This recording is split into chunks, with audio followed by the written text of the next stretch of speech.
Para quem está entrando, um momentinho só que nós estamos já conectando. É uma alegria a gente participar nesta tarde desse tema sobre a psicanálise, né? Vai ser muito bacana. Então vamos aguardar um pouquinho, o pessoal está chegando. Estamos para começar nossa live de hoje.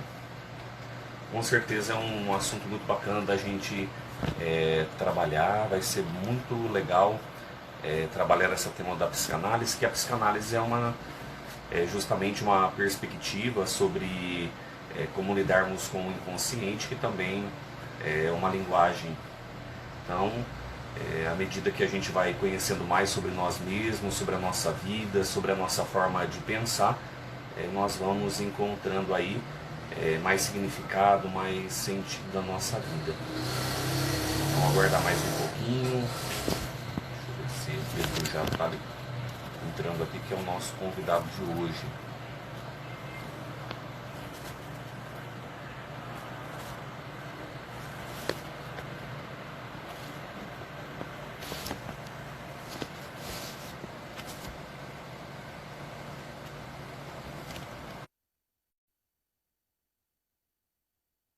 Eu mandei o convite para o Pedro, é só ele entrar e a gente começa a nossa live de hoje. Sim.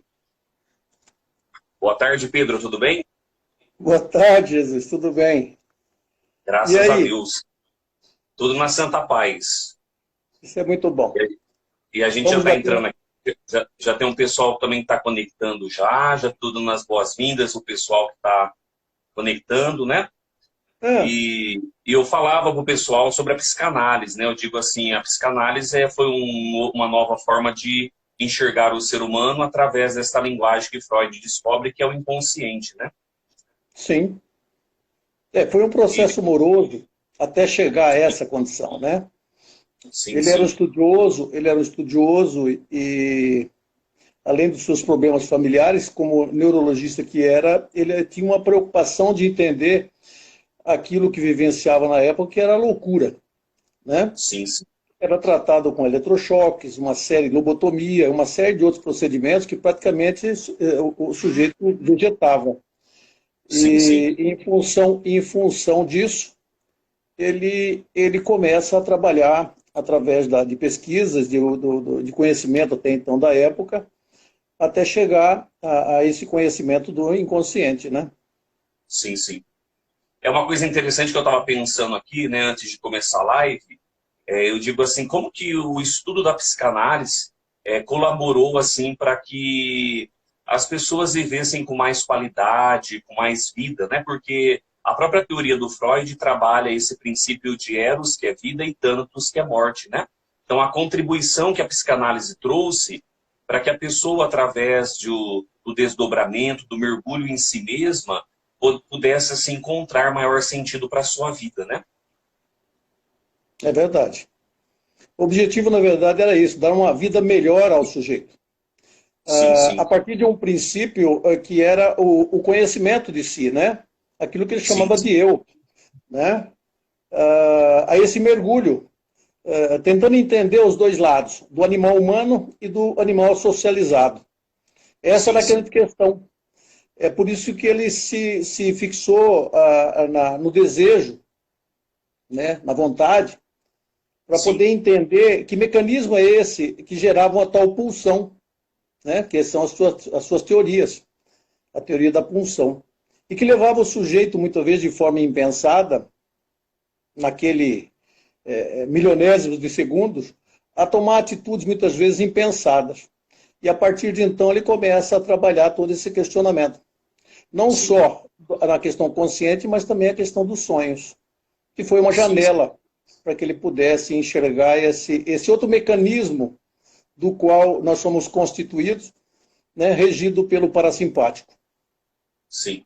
Ô Pedro, quando ele começa a teoria dele, lógico que vai ter uma outra classificação no começo, mas assim, depois ficou mais sistematizado na questão do id, do ego e do superego, né? Para quem está entrando agora, que está acompanhando a nossa live, qual que é a importância de separar a mente nessas três classificações, só para as pessoas que estão que estão nos acompanhando entenderem um pouco, né? Qual que foi a ideia dele, né? Olha, a ideia partiu, a princípio, por uma analogia. Como ele não tinha uma fundamentação científica, partiu muito mais pela sua prática, pelo conhecimento como médico que tinha na época. Ele teve muitas transformações ao longo dos seus estudos, dos seus livros. A gente percebe que há transições, e a cada momento, como pesquisador que era, ele foi avançando e foi alterando os seus conceitos. Até hoje, inclusive, há muito que se fazer em torno e muito que se constituir em torno da psicanálise. Ele deixou em aberto, né? Assim como outras terapias e assim por diante, que surgiram através de seus discípulos, enfim, a psicologia comportamental e dentre outras. A psique ainda é um livro aberto. Você vê que os neurocientistas hoje, com a preocupação de conhecer o cérebro, a sua parte fisiológica, que é uma questão que ele distanciou-se um pouco, entrando mais do lado psicológico, né? Daquilo que estava relacionado à mente, propriamente dito. Que antigamente se conhecia e até hoje se conhece como alma. Né? Algo, vamos dizer assim, abstrato, né? De um fundo subjetivo, mas de uma importância muito grande nas questões emocionais do indivíduo. Né? Sim, sim. E que muitas vezes a pessoa se perde nessa questão da racionalidade e na questão das emoções. Há uma confusão tremenda, né? Criando um desconforto para o corpo, para a alma, para o espírito, como assim desejar. Sim. Ontem eu estava numa live com o Padre Valdecir e a gente conversava sobre o medo, né? E falávamos um Gostei, pouco muito sobre boa, muito bom assunto. isso, e a gente falava um pouco sobre essa questão da ansiedade que está atrelada ao medo. E na teoria do Freud, parece que essa questão da ansiedade, da angústia, aparecem muito ali na sua teoria, nos seus estudos de caso, né? Para as pessoas que estão nos acompanhando agora, assim, que estão em casa, para que elas entendam um pouco, assim, da onde que vem essa ansiedade, como que ela vai sendo desenvolvida ao longo da nossa vida, né? Então, primeiro vamos entender a etimologia da palavra. Né? Ansiedade vem de ansiar, desejar. Né? Dade significa lidade, significa movimento. É algo que está sempre em movimento dentro do interior de cada um. Né? E esta ansiedade ele tem uma série de conceitos, inclusive essa semana eu estive lendo a respeito desse tema, até estou escrevendo alguns textos sobre isso, e é interessante que ele passou por uma série de outras situações, desde do nascimento, do rompimento do cordão umbilical, né, baseado na teoria de Otto Rank, que era um discípulo dele também, apesar de leigo, não médico, ele começa a trabalhar essa questão da ansiedade, a criança já na condição do nascimento. Sim, sim. Né? Ali já era a primeira ansiedade. Então, a ansiedade é um tema muito amplo e que fica contido, muitas vezes, num sentimento interior. Né? São desejos, muitas vezes, que você tem diante da vida e muitas vezes a dificuldade da realização desse desejo, dessas vontades, te leva a um rompimento. É como se fosse uma usina gerando muita energia e não tem como distribuir. Né? Ou ela se rompe, ou ela se contrai, ou ela fale, no seu sentido literal, né? Dessa energia. A ansiedade é o mal do século. Né? O consumo propicia muito isso. Agora, observa, a contenção da ansiedade está naquele tema que vocês trabalharam ontem, na questão do medo. Freud dizia, é um eu que tem um receio do supereu. Né? É o ego atrelado a um superego muito forte, né? Que contém os seus desejos dentro da condição social e te limita nas suas ansiedades. Só que você não expressando isso, não descarregando isso, você acaba contendo ela. E nessa contenção, ele bem disse no sentido da sublimação. Né? Você carregar essa para outras atividades que possa, vamos dizer, sublimar essa energia produzida de forma a você trabalhar esse interior. Né? Poderíamos chamar isso como fuga também nessa questão.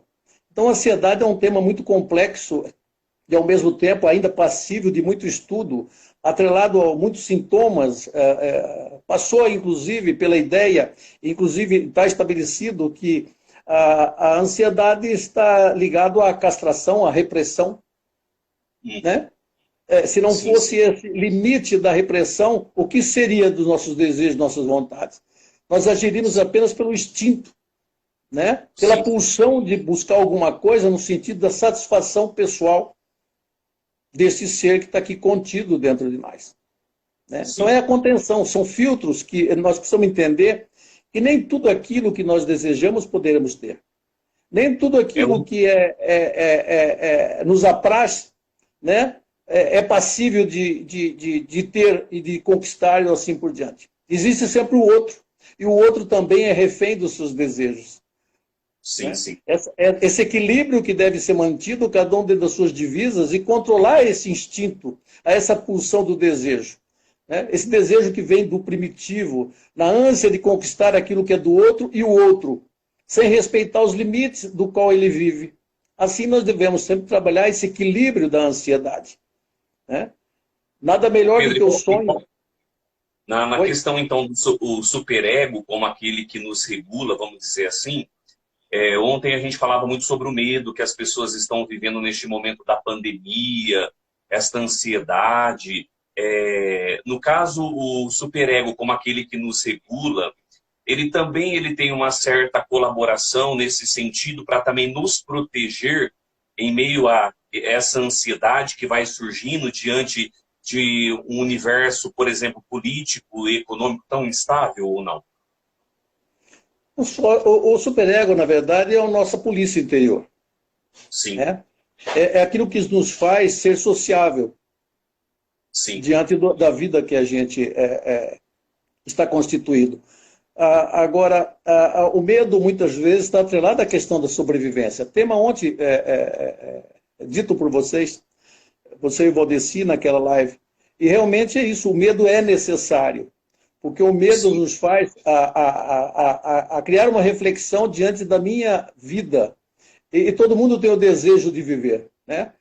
Poucas pessoas pensam nessa atitude da morte. Né? Que é uma coisa natural, uma coisa que as pessoas não querem se preocupar, até porque a alienação, a distância deste medo faz com que as pessoas se surpreendam muitas vezes com a situação. Né? Os vírus sempre existiram.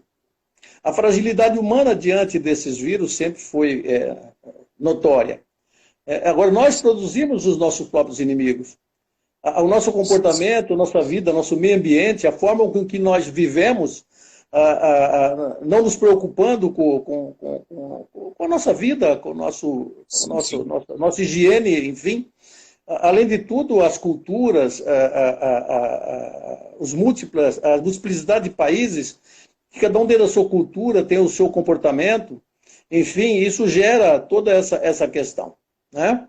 Eu acredito que o vírus ele venha para nos fazer uma reflexão diante dessa coisa meio que distanciada da nossa realidade. Né? Voltando ao princípio de realidade de Freud, é mais ou menos isso. É buscar a nossa vida real. Eu sei que é difícil trabalhar com essa realidade, assim como as verdades, né?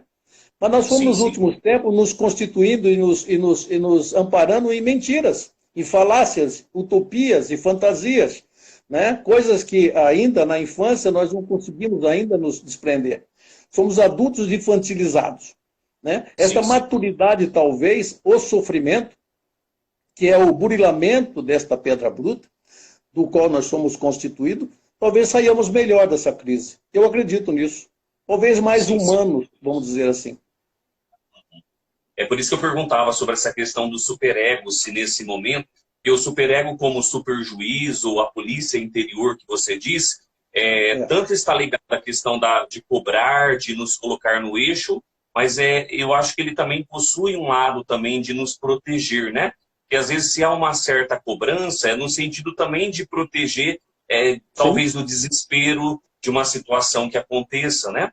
E isso faz a gente pensar um pouco também sobre aquelas pessoas que diante do medo, da dificuldade, se entrega tão facilmente. Será que há uma falta do superego aí? A pessoa cresceu, vamos supor, dentro de um princípio de liberalidade e como se não colocasse limites para si próprio dentro da sua história de existência? Como que você vê isso? Vou voltar ao tema de ontem, a questão das escolhas. Sim. Né? As escolhas são fundamentais. Somos responsáveis por elas. Nós não podemos reclamar. Até porque as nossas escolhas tiveram uma determinante. Determinante essa que pode ser questionável, talvez não um pouco amadurecida diante daquilo que nós escolhemos, mas o superego é mais ou menos isso. Ele nos dá essa consciência diante da nossa exterioridade. Quais são os nossos limites? Quais são os parâmetros para que a gente possa escolher? Infelizmente, a nossa família patriarcal não privilegia este conhecimento. Sim, sim. E nós também não nos acordamos desse sonho e desse sono letárgico, né? Da fantasia. O superego, na verdade, é o equilíbrio tripartite daquilo que Freud dividiu, vamos dizer, constituiu, mostrando que o ego é a nossa exterioridade. O superego é a nossa educação do ponto de vista social. É a nossa inserção à nossa sociedade e viver coletivamente. Esse viver coletivamente, do qual você disse, é importante porque você vai ter os parâmetros. Né? Frear um pouco este id, essa questão do impulso inconsequente que a criança muitas vezes tem e que o adulto também carrega de forma reprimida. Né? Sim, sim. Então, trabalhar essas questões, buscando o equilíbrio através do conhecimento, diminuindo a sua própria ignorância, é muito importante para que você possa ter uma visão não tão distorcida como é o mundo das aparências, né? Citando lá o filósofo. Então, essa busca em que você tem na exterioridade, mas está atrelada ao seu interno, é que muitas vezes distorce a sua realidade. Porque o seu sentido interno, aquilo que está, vamos dizer assim, materializado ou representado dentro da sua mente, muitas vezes é exteriorizado sem você sentir. É a expectativa que você tem do outro diante daquilo que você gostaria que ele tivesse, que é um sentimento seu e não dele. Aí as decepções, aí às vezes a forma de ver as coisas de forma distorcida, né? Porque o outro não é apenas aquele departamento do qual eu vou me consumir. O outro é meu semelhante, que eu tenho que ter um olhar de forma tal de estar vendo ele e não apenas o meu reflexo. Sim, sim. Não sei se ficou claro. Ficou. Eu percebo assim, o Pedro, que o Freud, quando ele, na teoria dele, ele vai falar sobre o princípio do prazer, o princípio da realidade, que é uma temática muito interessante na sua teoria, né? Então, o princípio do prazer seria justamente aquilo que a criança imagina e ela consegue realizar. E o mundo da realidade, o mundo da realidade seria aquilo que ela deseja, mas que de repente não pode ser obtido. Vamos colocar de uma maneira mais simples para quem está nos acompanhando. Então, vamos supor, todas as situações que ocorrem entre o id, o ego e o superego, elas nascem desta experiência de conflito entre o princípio de prazer e o princípio de realidade?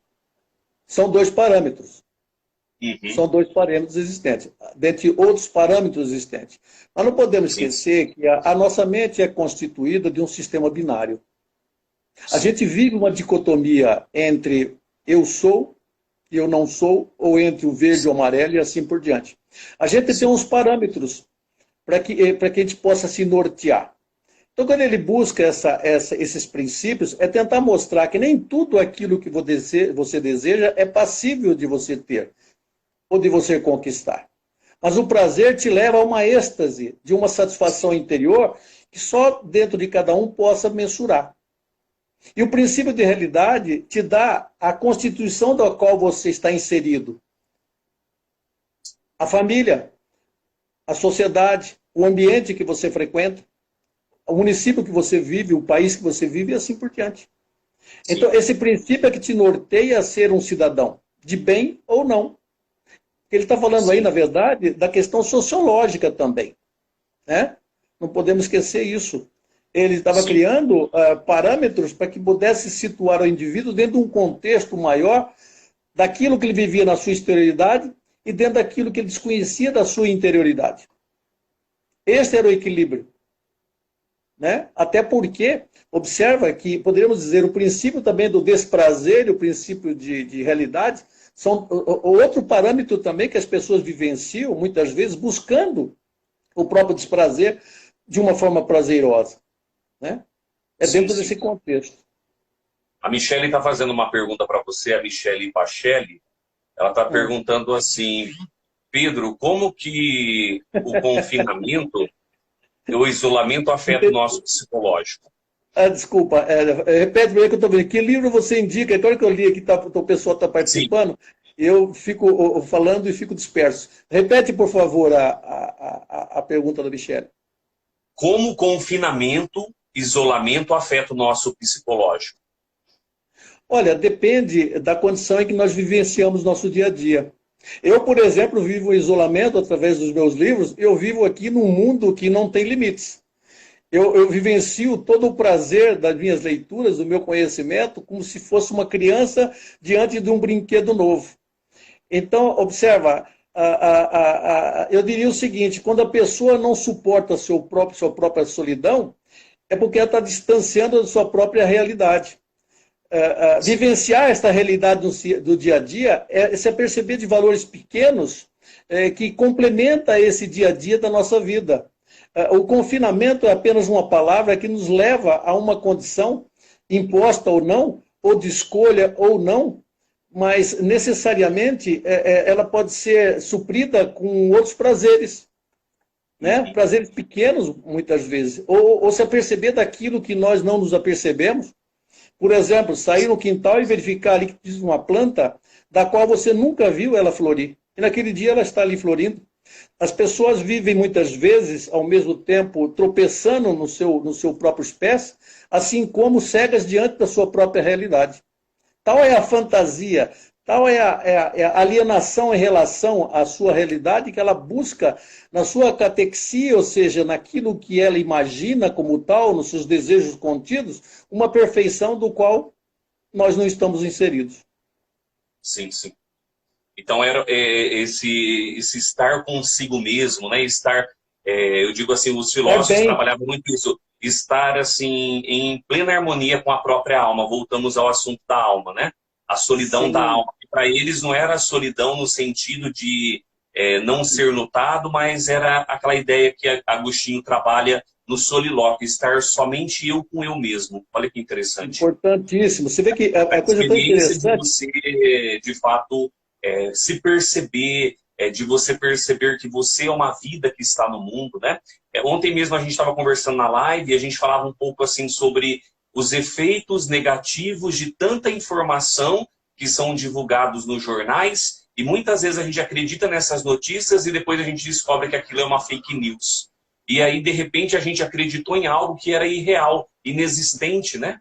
Então, como que você vê essa questão da informação hoje, Pedro? Assim, no nosso dia a dia, essas informações que a todo momento são produzidas em milésimos de segundo, né? As informações vão aparecendo, várias fontes, né? Eu vejo isso como um surto psicótico da informação. E, ao mesmo tempo, são criadores de neuroses. Eu acredito que no íntimo essas pessoas adoram, de uma forma masoquista, causar o medo nas pessoas. Quanto mais informações distorcidas, eles têm o prazer e o desprazer de tornar a vida do outro constituída de medos. Sim, Por isso que a sim. necessidade de se filtrar e buscar as pessoas que tenham um conhecimento a respeito do assunto, né? Cria-se muitas vezes uma convulsão da qual muitas vezes nós não paramos para pensar. Voltando à situação anterior do equilíbrio, eu vou citar Reich Sim, no seu conceito, em que ele buscava a respiração como um condutor da sua forma harmônica entre o interno e o externo. Ele sim. atribuía ao parâmetro da contração e da expansão. Observa que a pessoa, de um ponto de vista neurótico, ela não percebe que respira. A respiração é fundamental para que as pessoas possam oxigenar o cérebro de forma tal a entender melhor aquilo que chega como informação. E Sim, nada sim. melhor de um cérebro bem oxigenado, porque nós temos um compartimento em nosso corpo, que está constituído o seu centro no seu cérebro, que veio de milhares e milhares de séculos. Ele não chegou aqui simplesmente de forma espontânea, ele foi se transformando e se adaptando ao longo da vida. Só que Sim, nós não sim. nos percebemos disso, esse compartimento, que traz toda a história do genoma humano. na sua Constituição. E às vezes nós não nos preparamos para consultá-lo dentro desse arquivo que nós temos da filogenética, do qual nos traz informações do qual nós desconhecemos. Então é importante as pessoas se informarem bem. Não deixar que as pessoas que criam o tumulto, tumultuem de fato. Né? Sim.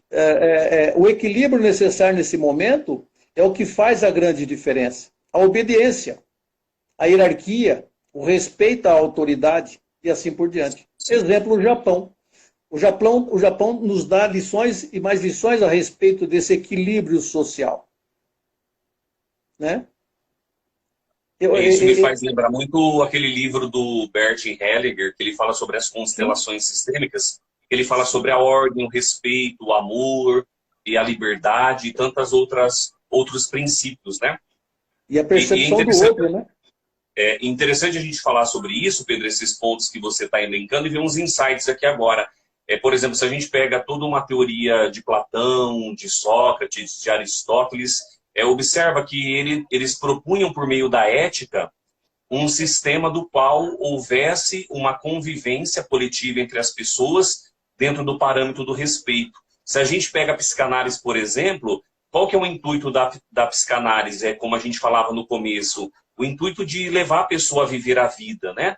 A preservar-se da morte e a viver mais no instinto da vida. Se você pega as religiões no mundo, qual que é a intenção das religiões? É também propiciar um sistema ético. Então, observa que são valores arquetípicos que estão na humanidade e que hoje a gente vive dentro de uma cultura, vamos dizer assim, de tanto conhecimento, de tanto modismo, que é como se a gente fosse dispensando tudo aquilo que a história nos deu como resquício de muita luta, né?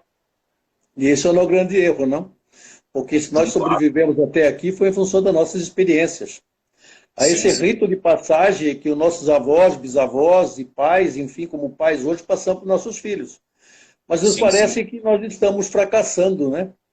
Parece que nós não deixamos essa memória, esse coletivo, né? Esse arquétipo, como você mesmo disse. A gente perdeu muito dos valores, porque o pragmatismo do consumo é antropofágico.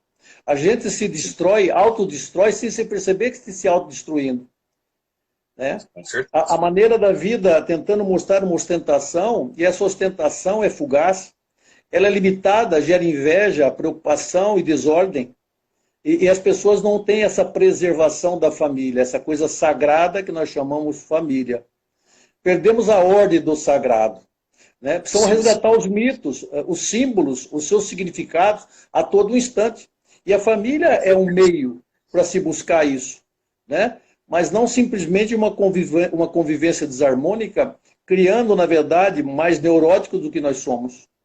Né? Claro. Eu digo sempre, todo ser humano se realiza quando ele torna o seu filho melhor do que ele. E assim por diante. Essa é a realização. Sim. Fazendo um gancho nisso que você está falando, da gente resgatar as coisas antigas, eu estava fazendo uma análise aqui hoje. Veja bem,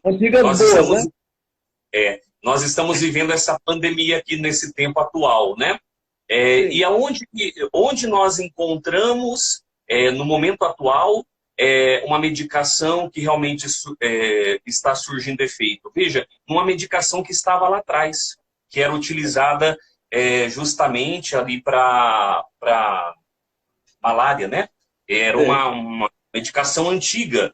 Então, observa que até mesmo parece que geneticamente falando, o vírus ele possui uma certa biologia que a gente foi deixando-se de se cuidar e de repente houve uma evolução. Então, observa aquela ideia que a gente estava falando agora, da gente abandonar as coisas, da gente deixar para trás aquilo que veio por uma questão de tradição. Então, a biologia também tem esse sentido também, eu penso, dentro desse contexto que a gente está falando, né? Interessante que você falou, né? Porque o vírus diz que ele tem a sua mutação. Mas nós também temos as nossas mutações. Exatamente. Muitas vezes nós nos fragilizamos diante das mutações e aqueles antigos inimigos antigos acabam voltando com um instrumento muito maior do que o nosso mecanismo de defesa. Com certeza. E é um aprendizado. É aí que está o sentido de coletividade. Aí a importância da ciência propriamente dita. Esse parâmetro que nós temos do desconhecido, né? É mais um elemento que nós temos como apoio para poder, vamos dizer assim, superar essas questões. Mas nós não somos eternos, sabemos disso. A gente transita de acordo com a nossa postura e com nossas escolhas. Nós temos nosso livre-arbítrio, né? Assim como todos os animais, todos os vegetais, todos os minerais também o têm. Claro, Né? com certeza. Nós somos únicos, fazemos parte de uma natureza da qual talvez nós distanciamos muito dela. Nós precisamos retornar a essa nossa própria natureza. Sentir o pé no chão. Né? Sim, com certeza. Eu acho que é esse o caminho. Eu estava lendo um texto aqui, né, do meu TCC, né, e eu estava lembrando aqui uma citação do Reich, você falou dele, né, ele falando sobre Freud, né, então ele dizia assim, qual que era o intuito de Freud com a psicanálise, né, voltando àquela ideia inicial, o que ele queria propor com a psicanálise, né, ele dizia assim, olha, ele ansiava pela liberdade do sujeito, ele queria que as pessoas se tornassem felizes e permanecessem felizes, né, dentro desse processo do reencontro. Então, é interessante isso, né? Quando a gente faz uma leitura do inconsciente, trazendo os elementos que estão na nossa história para o presente, sem ficar preso numa dimensão de passado, de saudosismo, mas de ressignificar, atualizando aquilo que é do passado com o presente, dando uma nova roupagem, veja, realmente isso tem esse princípio de felicidade, de realização, de sentido da vida. Como você falava há pouco, né? Momento da gente redescobrir a família. E olha que nesse momento de pandemia, quantas pessoas agora têm a oportunidade mais de ficarem em casa, de estarem juntos e talvez de conversarem coisas que nunca falaram. Quer dizer, precisou vir uma pandemia para a pessoa redescobrir o sentido de ser família, né? Retornamos ao nosso princípio de realidade. Você acabou de definir Com tudo. certeza.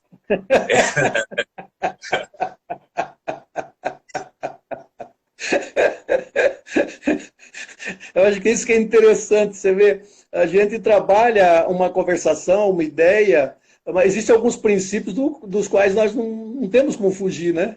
É o eterno Realmente, retorno, Reich... Oi? É o eterno retorno? É o eterno retorno, é isso mesmo. Reich, na verdade, foi um dos discípulos de Freud, Wilhelm Reich, austro-húngaro, que teve uma série de problemas sociais, enfim, o desconforto, a rebeldia, mas um grande cientista. Na verdade, ele buscava sempre a revolução, tanto é que era marxista. Dentro desse discurso do qual você citou, e foi citado no texto, na verdade, ele migrou isso para o marxismo, para o socialismo, né? E sofreu várias decepções em torno disso, porque esta liberdade e a felicidade, ele percebeu que era momentos que era propiciado até então para o indivíduo, para ele viver aquilo de forma mais tranquila, né? Para ter as superações de certas situações das quais ele se via envolvido.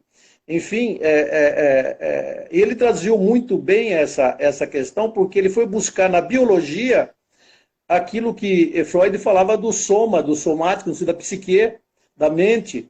Né? Essa foi a grande busca dele, traduzir onde ficava localizado esse conflito. Daí que ele parte para a organopatia e também para as couraças, né? Musculares, onde ele tem uma série de teorias muito interessantes a respeito, mas é bem por aí. A psicanálise, ela liberta o sujeito. Sim, sim. Ao mesmo tempo... É um caminho, né, Pedro? É um caminho de encontro com a energia mais profunda que talvez está acumulada, né? Talvez essa energia está acumulada, sendo utilizada para gerar um próprio estado de morte na pessoa, e quando bem trabalhada, ela produz uma energia de vida, né? Eros, vida. Sim. Essa era a busca, né? Dar sentido a essa vida. É um parâmetro, né? E é interessante que muitas pessoas confundem em função do senso comum. Freud foi um dos maiores humanistas e um homem voltado à arte. Você vê que esse livro que você me presenteou a respeito das cartas dele, você vê a alegria de viver e a forma com que ele estava sempre unido à família. Dentro de uma constituição judaica, né? Dentro da própria religião judaica, assim como cristão, ele tinha uma adoração pelas artes, pelos templos, pelas figuras, pelas por tudo aquilo que representava ao berço daquilo que ele constituía, então, a humanidade, como a Roma, a Itália, dentro do conceito cristão. Quer dizer, ele foi muito mais do que aquilo que disseram que ele foi. Sim, Né? sim. Na verdade, ele foi criado uma imagem totalmente pervertida daquilo que ele, em suas entrelinhas, buscava com o distanciamento entre a razão e a emoção. Pedro, a Michele estava perguntando aqui, o que você diz desses jovens que ficam confinados nas redes sociais? Existe uma palavra interessante chamada alienação, por introjeção. Observa que os olhos, assim como ele transpira seus sentimentos internos, ele também é um captador do externo. E a imagem é como se fosse alguma coisa que agrada aqueles olhos. Ele vai comendo aquilo com os olhos, introduzindo e substituindo certas representações em seu cérebro, das quais ele não tem controle. Você observa que a hipnose, o princípio do seu estudo foi pelos olhos. É uma forma de você entrar no cérebro do indivíduo. A tecnologia é importante e necessária, mas quando bem usada. Assim como a vida. Uma vida não muito bem utilizada, você cessa ela rapidamente. Assim como você acaba sofrendo os miasmas das suas escolhas na sua juventude. Uma vida saudável é uma vida com respeito ao corpo. A vida, a criação, propriamente dito, a sua natureza. Quando você sai para os desvios da superficialidade e deixa ser introjetado por alguém que não faz parte daquela constituição familiar, você está perdendo esse ser. Ele não será o seu herdeiro. Único. Será herdeiro de muitos. Essa que é a questão. Sim. Pedro, quando, por exemplo, o Freud trabalha a questão das perversões, de tentar trazer ali, através do seu tratamento, a cura de tantas coisas. Cura, eu vou usar essa palavra aqui, mas não seria bem esta palavra. Mas, assim, ele propunha justamente, pelo que dá para a gente entender, a pessoa ela enxergar aquilo que ela viveu, aquilo que ela passou, mas dali para frente usar essa energia, né, que estava sendo canalizada, sempre retornando aquelas lembranças, aquelas situações de angústia, para uma nova realidade que a fizesse, vamos dizer assim, desenvolver mais a sua dimensão do criativo. Seria mais ou menos isso ou não? Quando, dentro dessa questão... Por que eu estou perguntando isso, né? Porque eu estava lendo uma matéria esses dias e dizendo assim, que nesses tempos de confinamento, né, que a pessoa está mais em casa, quando a pessoa está com a mente vazia, ela tem uma tendência mais a buscar uma vida de perversão. Não sei se isso é um dado científico, mas, como dizer assim, ela vai perdendo o sentido. Sem o trabalho, sem aquilo que lhe é próprio do dia a dia, ela vai se deixando ali levar por tantas coisas, né? Ao esvaziamento, né? Sim, sim. A perversão, na verdade, ela é constituída em função daquilo que é natural.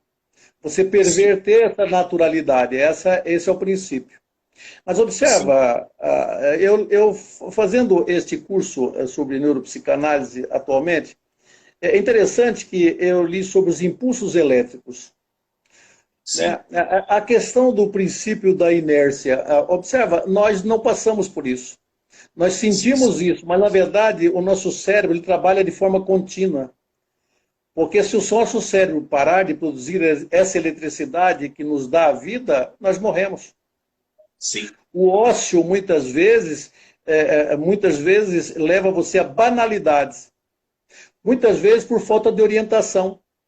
Por falta de ter um instrumento de indicação pelas próprias pessoas que estão em volta. A banalização do mal, né? Observa que uma mente ociosa... Oi? Você está usando a Hannah Arendt. Justamente. Uma mente vazia precisa ser preenchida com futilidades. Como essas futilidades não têm uma estrutura, ela simplesmente se desmorona.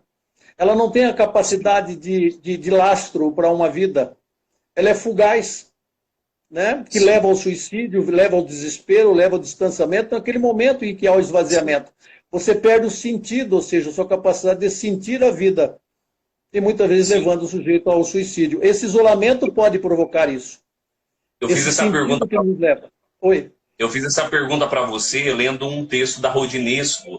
E a Rodinesco diz assim: Freud, que enunciava as teorias mais racionais, ele era fascinado pelo irracional. Olha que interessante. Na racionalidade, ele buscava o irracional. Olha que bacana. Justamente. Trazer aquilo que não tem sentido para o sentido, né? Então, se a gente disse, né, que justamente o vazio, né, a gente busca a futilidade, então dentro da psicanálise, dentro da redescoberta aí do sentido do inconsciente, o que gera a vida, então? O que gera a criatividade, faz com que a mente esteja apta mesmo a se desenvolver dentro desse parâmetro de vida, de realização, de felicidade, de busca pelo sentido do prazer, como diz o Freud, né? De realização. Né? Eu acho nada mais do que o conhecimento, né? A curiosidade. Né? É buscar o desconhecido. Sempre. No sentido de conhecer alguma coisa a mais. Né? Eu acho que isso é um instrumento muito interessante, porque você tendo curiosidade sobre determinado assunto, você tem aquilo como uma meta, como objeto de vida. Né? Por mais simples que seja, desde a culinária, na arte de você cozinhar para os seus filhos, enfim, para a sua família, a sua arte de trabalhar, de realizar um trabalho, um serviço, sentir-se útil no meio em que você vive, né? Porque a socialização, ela criou a grande ansiedade na sociedade. Porque se você vê uma tribo primitiva, por exemplo, que vive ali da sua tribo, naquele número pequeno, controlado de forma secular, vive da própria natureza e ele tem toda a felicidade do mundo em coisas simples. E muitas vezes, o socializado, muitas vezes, o que mais ele consegue, por mais que ele tente buscar, ele está sempre em falta. É porque ele sofre de um estigma chamado indignidade. Ele não tem dignidade com a própria vida. Ele não valoriza a sua capacidade de reprodução e nem daquilo que ele foi reproduzido. Ele não tem um olhar para trás. Né? Ele não olha o túnel de forma a ver uma luz ainda brilhando lá. Ele olha como alguma coisa escura e sem destino. Porque ele não tem conhecimento do seu passado. Ele desconhece a própria família do qual ele está constituído. Essa é a questão. Sim. Ô Pedro, se a sociedade, então, ela nos trouxe essa ansiedade, né, toda essa questão diferente de como se viviam nas tribos, já que a gente fala que a política ela é um meio de nos relacionarmos, você acha que a nossa política hoje ela está doente? E muito doente, totalmente pervertida. O sentido literal da política foi totalmente desconstruído. Porque aqueles que seriam aptos à política se distanciaram para não se macular diante daquilo que está constituído lá. Na verdade, observa aqui no Brasil, principalmente no Brasil, podemos dizer no mundo, mas o Brasil, ele constitui uma Brasília que nunca devia ter sido construída. Na verdade, aquilo é um regalo onde as pessoas não têm um vínculo com a própria cidade. Eles vão lá apenas para um passeio, para um divertimento, ou para se completar diante daquilo que o cargo lhe dá como atributo. O ego extrapola. O poder é insano para essas pessoas. Há uma insanidade do poder. Né? Que a ansiedade do poder ultrapassou o poder estabelecido. Sim. A política tem que ser retomada através do nosso berço, através da nossa escola fundamental. Constituir de valores para que tenha um sentido de pátria, de nação, e a gente possa valorizar um pouco mais esse planeta, do qual nós somos apenas um carona na situação e perdemos o sentido de tempo e espaço. Na verdade, são resgatar a nossa existência. Né? Será que eu existo? Tem pessoas que se beliscam todos os dias para saber se existe. Porque se não sentir dor, ela não existe. Observa como uma coisa é complicada. Né? Ela não consegue olhar no espelho e se enxergar.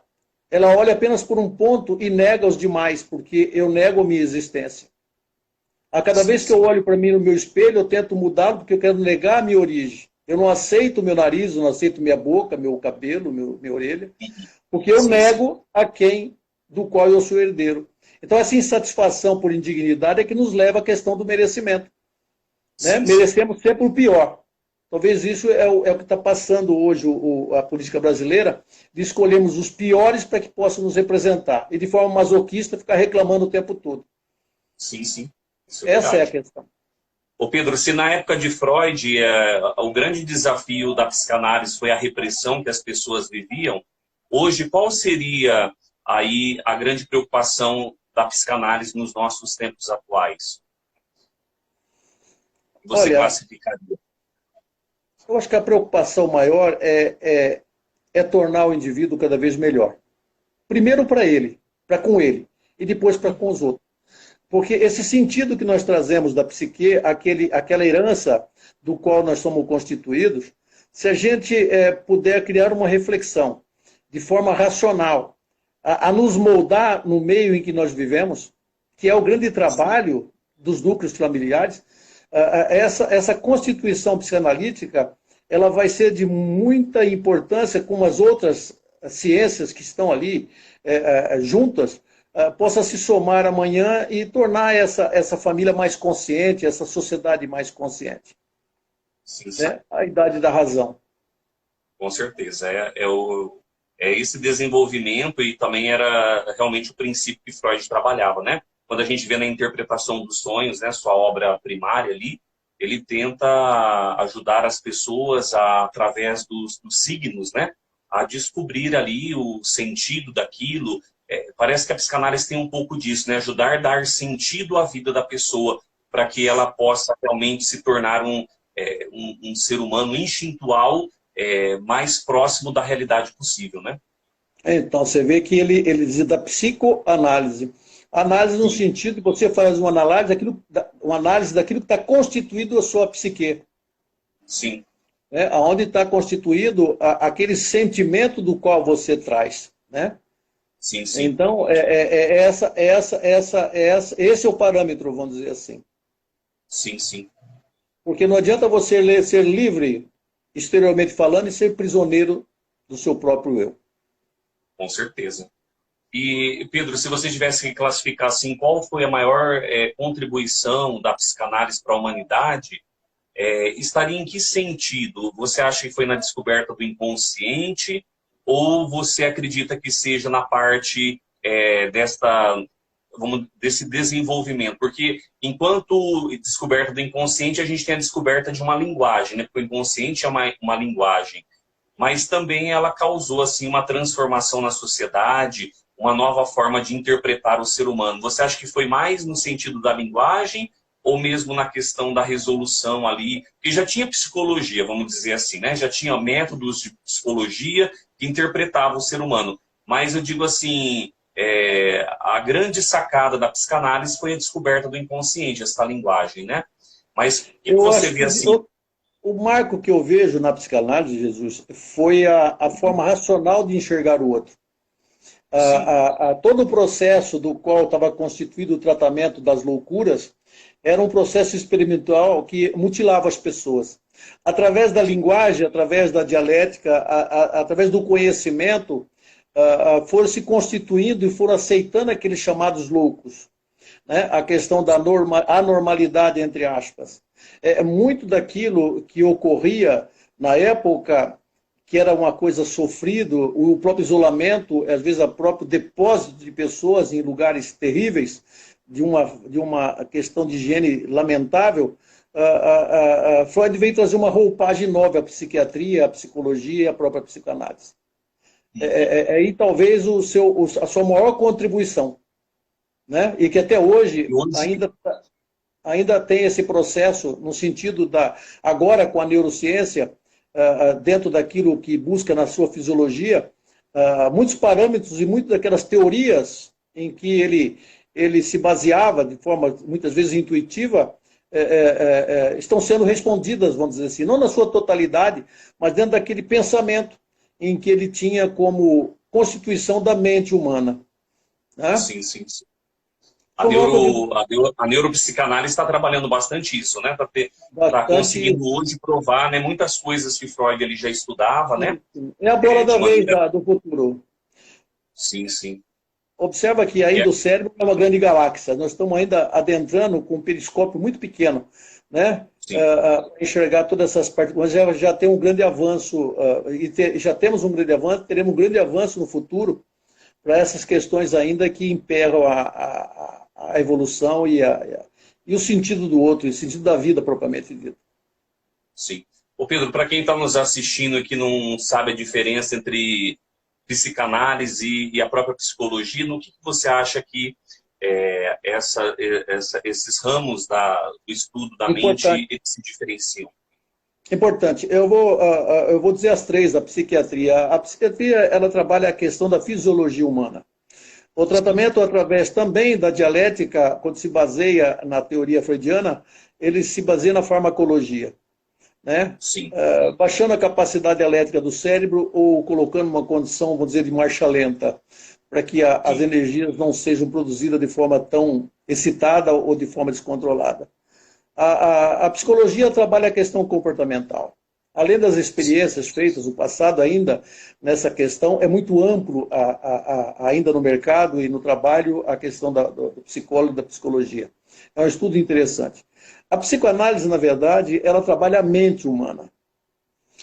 Algo assim dentro de uma certa subjetividade até então, e até metafísica, muitas vezes confundida, mas trabalha com resoluções daquilo que se identifica como atitude, movimentos, gestos e assim por diante, né? E tudo isso parte de uma leitura disso que você disse anteriormente, através do inconsciente. Essas duas linguagens, né? Sim, sim. Daquilo que é real, daquilo que é simbólico, enfim, daquilo que representa dentro de cada um de nós esse universo. Então, ela trabalha com a intuição, com a percepção, uma série de outros fatores, vamos dizer assim, no sentir o outro, Sim, sim. diante da sua análise. É um trabalho incessante, profundo e interminável, mas de um prazer absoluto, no meu caso, suspeito.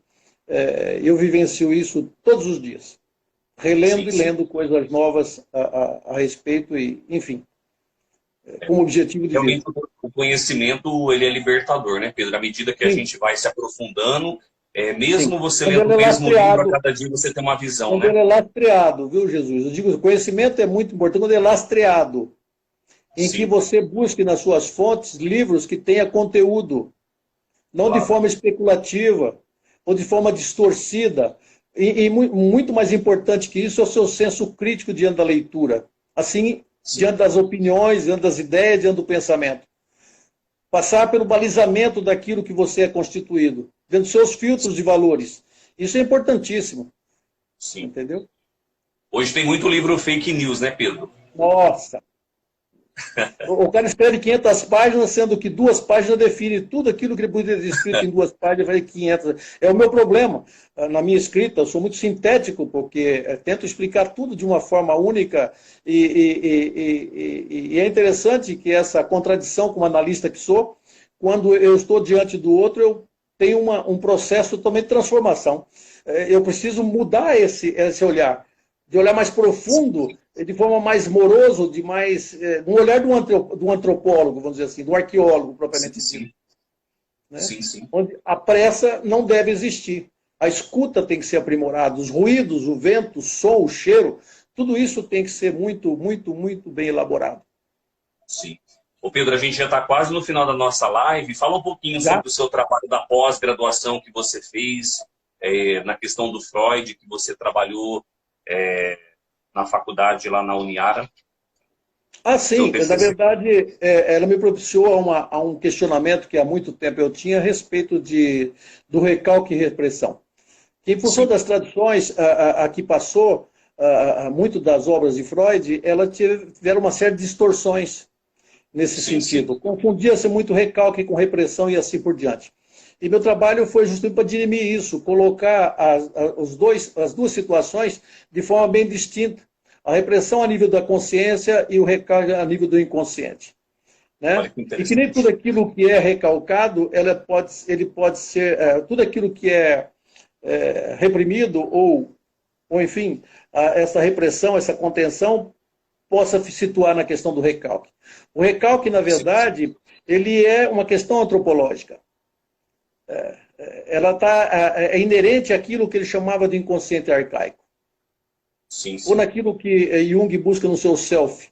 Alguma coisa que vai além do seu conhecimento, que se soma de forma a se unir a outros recalques, propriamente dito.